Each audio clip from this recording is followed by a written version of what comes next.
As the war in Ukraine grinds through its fourth year, a new wave of global attention is zeroing in on one of its most heartbreaking frontlines, the mass abduction and indoctrination of Ukrainian children.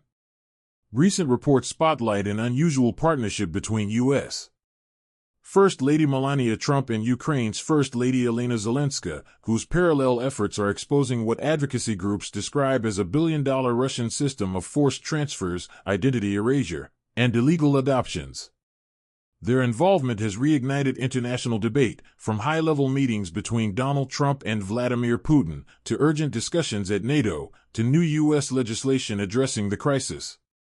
With nearly 20,000 Ukrainian children reported taken since 2022, and just a fraction safely returned, the issue has surged back to the forefront of global diplomacy. Today, we explore what these developments reveal, why they matter now, and how they shape the broader political struggles surrounding Russia's war. Russia's full-scale invasion of Ukraine in 2022 unleashed destruction on every front, but few issues have shaken the world's conscience as deeply as the systematic removal of Ukrainian children into Russian custody. What began as scattered reports of forced transfers has now evolved into a documented pattern of abductions, illegal adoptions, and ideological conditioning. A pattern Ukrainian officials and humanitarian groups say is part of a billion-dollar operation designed not only to break families apart, but to reshape the identity of an entire generation. This is not the chaotic byproduct of war. According to Bring Kids Back UA spokesperson Maxim Maximov, it is a deliberate, calculated strategy. And it is precisely this claim that has drawn the attention and, importantly, the contrasting influence of two First Ladies, Melania Trump and Olena Zelenska. On one side is Olena Zelenska, who operates at the very center of the crisis. Her work is grounded in direct contact with traumatized children, in hospitals, temporary shelters, community centers, and even churches that have been repurposed into sanctuaries for displaced families. She sees the consequences of war firsthand: children separated from parents during evacuations, teenagers forcibly transported across borders, and young survivors who now struggle with the emotional scars left by bombings, propaganda, and fear. Her advocacy has already contributed to concrete policy changes inside Ukraine. Parliament has criminalized the deportation of children, banned forced militarization, and implemented penalties for the concealment or falsification of a child's identity.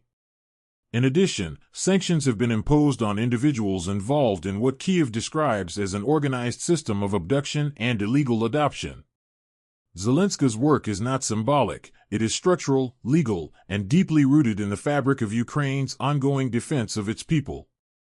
On the other side is Melania Trump, whose influence operates at a global level. Her involvement might seem unusual at first, a U.S. First Lady stepping into an international human rights crisis, yet, as Maximov emphasizes, her position actually amplifies the message in a way few other figures can.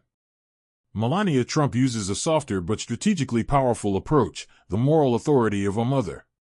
Through public statements, humanitarian outreach, and even direct communication with Russia's leadership, she elevates the plight of abducted children to audiences that might otherwise ignore it.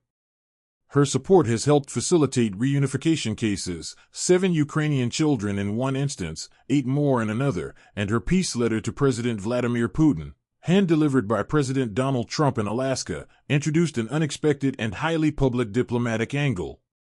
Whether one agrees with her politics or not, Melania Trump's involvement has forced the issue out of the shadows and onto the global stage. This is particularly significant because, in international politics, emotional narratives often cut through geopolitical noise.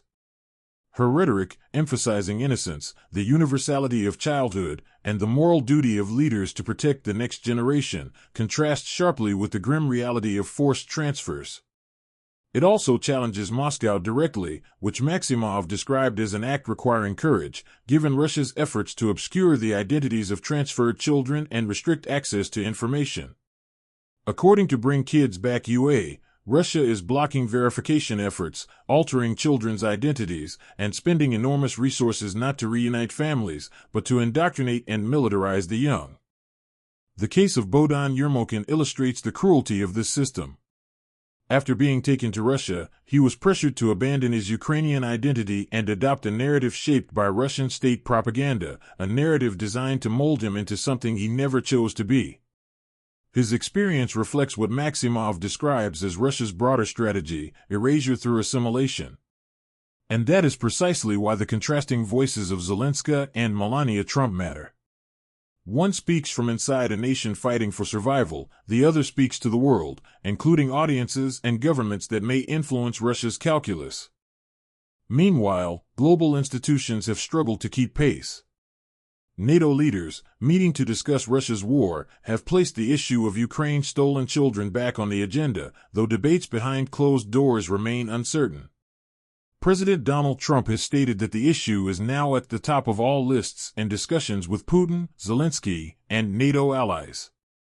Yet despite exchanges mediated by nations like Qatar and the Vatican, only about 1,500 children have been returned out of more than 19,000 confirmed taken. Ukraine has fully verified 9,221 cases, but thousands more remain unaccounted for, a staggering number that reveals the scale of the crisis. To understand why this issue has resurfaced so powerfully, we must begin with a simple reality: Russia denies wrongdoing, despite mounting evidence gathered by Ukraine, international watchdogs, and third-party mediators. By keeping children deep inside Russia or in Russian-controlled regions, Moscow controls the flow of information, allowing it to alter identities, obstruct access, and delay requested documentation.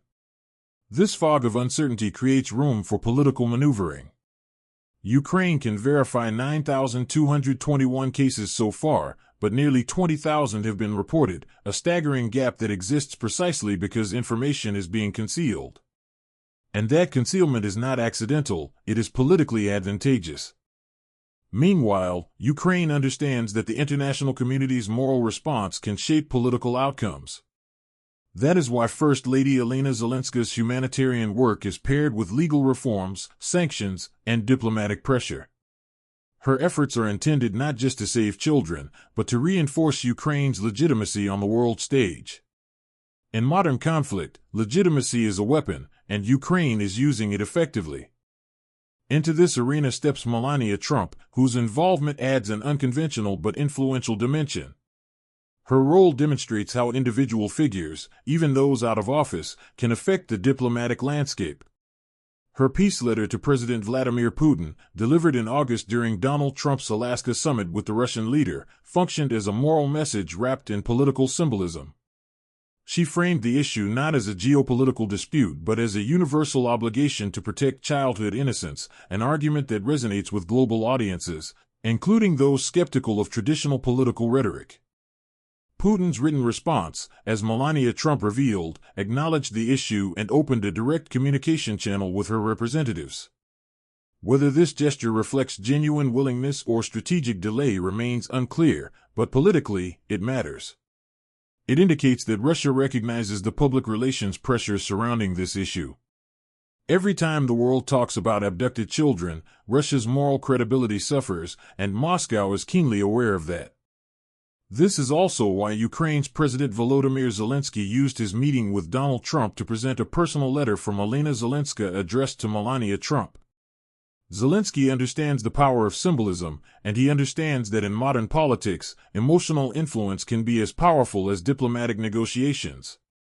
The image of two first ladies, one from a nation under siege, one from a global superpower, aligned on the same humanitarian mission is a narrative Russia does not want dominating international headlines. Yet diplomacy, even when emotional, is not enough. That is where formal political action comes in.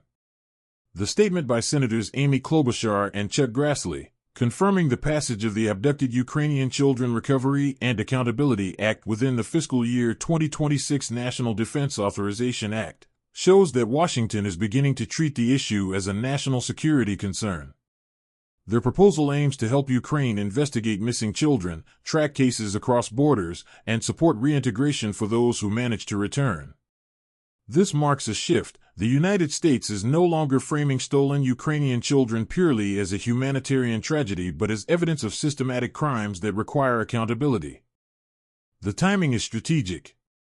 NATO discussions are underway, and although Fox News Digital could not confirm if abducted children are explicitly on the agenda, the political climate has changed. After Donald Trump's meetings with Putin on Friday and Zelensky and NATO leaders on Monday, the issue has risen to what Trump called the top of all lists. Even if NATO does not announce new measures immediately, the topic is now part of nearly every conversation about the future of the conflict, and that in itself alters the diplomatic landscape. However, real progress remains painfully slow. Third-party mediators like Qatar and the Vatican have successfully facilitated some child returns, around 1,500 so far, but Russia has repeatedly refused direct handovers to Kyiv. This is where the political challenge becomes most visible. Russia wants to appear cooperative enough to soften international criticism, yet not so cooperative that it undermines its own narrative. Ukraine, meanwhile, must navigate a diplomatic minefield where every word is scrutinized, every negotiation is vulnerable, and every delay can be interpreted as a tactic. In this context, the involvement of high-profile individuals like Melania Trump is more than symbolic. It creates external pressure that Russia cannot easily dismiss. And for Ukraine, Zelenska's partnership with her is strategically valuable. One speaks from suffering, the other speaks from a position of global visibility. Together, they create a narrative Russia struggles to counter. From a political perspective, Russia's mass transfer of Ukrainian children is not simply a war crime, it is a long-term strategy. Children are the carriers of national identity. If you change the identity, you weaken the nation. And if you weaken the nation's future, you shift the balance of power over generations. That is why the stakes are so high, and why this issue is now echoing through NATO summits, U.S. Senate debates, and presidential meetings. It is also why political leaders are now framing abducted children not only as victims of war but as symbols of a broader fight over sovereignty, culture, and the future of Europe. As the world continues to wrestle with the consequences of Russia's invasion, the fate of Ukraine's stolen children has become a moral test for global leadership. Will nations treat this crisis as another tragic footnote of war, or as an urgent call to action demanding accountability? The answer will help shape not only the outcome of this conflict, but the standards the international community sets for future wars.